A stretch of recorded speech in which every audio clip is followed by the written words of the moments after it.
नमस्कार, मैं आपका दीपक शर्मा। आज से 3 महीने पहले गुजरात के सूरत में क्या हुआ, शायद आपको याद होगा कि किस तरीके से कांग्रेस उम्मीदवार का नामांकन रद्द कर दिया जाता है और बीजेपी का उम्मीदवार बिना चुनाव लड़े चुनाव जीत जाता है। यह घटना रिपीट होती है मध्य प्रदेश के इंदौर के अंदर कि किस तरीके से ऐन मौके पर कांग्रेस उम्मीदवार बीजेपी के खेमे में चला जाता है और बीजेपी एक बार फिर से एक तरफा ऐतिहासिक जीत दर्ज करती है। लेकिन अब वक्त 3 महीने बाद बदल चुका है। हरियाणा विधानसभा चुनावों के अंदर कहानी वही है, लेकिन किरदार बदल चुका है। इस बार बीजेपी की जगह मुख्य सीट पर कांग्रेस आ गई है। रणजीत का निर्दलीय चुनाव लड़ने का ऐलान भी हो चुका है। लक्ष्मण नापा कांग्रेस में शामिल हो चुके हैं। करण देव कंबोज की बात की जाए तो बीजेपी से इस्तीफा उनका भी हो चुका है। तारीखी अब हुआ ये कि टिकट बढ़ते ही पार्टी में विकेट भी गिरने लगे।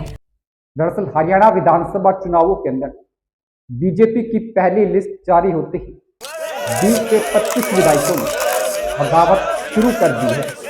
विधायक और मंत्री इस्तीफे दे रहे हैं, रो रहे हैं, तो अपनी ही पार्टी को अल्टीमेटम दे रहे हैं। कुछ नेता आजाद उम्मीदवार के तौर पर चुनाव लड़ने का ऐलान कर चुके हैं। इन्हीं में से एक नेता रणजीत सिंह चौटाला है। ऐसा माना जा रहा है कि रानिया विधानसभा क्षेत्र से या बीजेपी का पूरा गेम खराब कर सकते हैं। हिसार से बीजेपी की नेता सावित्री जिंदल टिकट न मिलने से नाराज हुई अपनी ही पार्टी के खिलाफ चुनाव लड़ने का ऐलान कर दिया। उन्होंने कहा कि यह उनका आखिरी चुनाव है, उन्हें मौका मिलना चाहिए। उनके कुछ काम अधूरे रह गए हैं, वह उन अधूरे कामों को पूरा करना चाहती है। ये कैसी राजनीति है कि नेता हर बार एक मौका और मांगता है, लेकिन 5 साल में भी जनता के काम नहीं हो पाते। बीजेपी के अंदर सबसे बड़ा मुद्दा बाहरी नेताओं को टिकट देने का बनता जा रहा है। बाड्डा, उकलाना, महम, सोनीपत, तोशाम, ये कुछ ऐसे क्षेत्र हैं जहां बाहरी नेताओं को टिकट देने के कारण बीजेपी के नेताओं ने बीजेपी को ही असमंजस की स्थिति में लाकर खड़ा कर दिया है। और बीजेपी के कुछ नेता ऐसे हैं जो प्रदेश की राजनीति की हवा भांप चुके हैं और वो बीजेपी छोड़कर कांग्रेस में शामिल हो चुके हैं। हालांकि बीजेपी ने डैमेज कंट्रोल करने के लिए हरियाणा के चुनाव प्रभारी विप्लव देव के नेतृत्व के अंदर 3 महासचिवों को यह जिम्मेदारी सौंपी है कि पार्टी के रूठे हुए नेताओं को मनाने का प्रयास किया जाए। लेकिन नेताजी की नाराजगी इस कदर है कि वे मुख्यमंत्री से भी हाथ नहीं मिलाना चाहते, तो कुछ नेता अपनी ही पार्टी के बड़े नेताओं को कोस रहे हैं। जो अपने आप को बड़े नेता बताते हैं और अपनी सीट भी नहीं निकाल सकते, ऐसे नेताओं ने विपक्ष के साथ मिलकर अपनी सीट निकालने के चक्कर में धज्जर जिले की सारी सीटें विपक्ष को थाली में रखकर दे दी।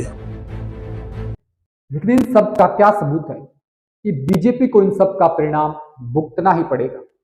इसका सबसे बड़ा उदाहरण ये है कि ग्रामीण क्षेत्रों के अंदर बीजेपी से फिलहाल लोग नाराज नजर आ रहे हैं, तो वहीं शहरी क्षेत्रों के अंदर अगर बीजेपी का वोट बैंक उनके अपने ही नेताओं के बीच बढ़ता है तो शहरी क्षेत्रों के अंदर बीजेपी को एक बड़ा नुकसान हो सकता है। इसके अलावा हरियाणा के अंदर विधानसभा सीटें मध्य प्रदेश या राजस्थान की तरह ज्यादा बड़ी नहीं है। हरियाणा विधानसभा क्षेत्र की सीटें छोटी होने के कारण किसी एक या 2 नेता की बगावत एक सीट के ऊपर किसी भी पार्टी के लिए जीत या हार का अंतर पैदा कर सकती है। एक अन्य कारण यह भी है कि बीजेपी का जो नेता बीजेपी से अलग हो रहा है, वो अलग होने के बाद बीजेपी के खिलाफ बगावती सुर दिखा रहा है।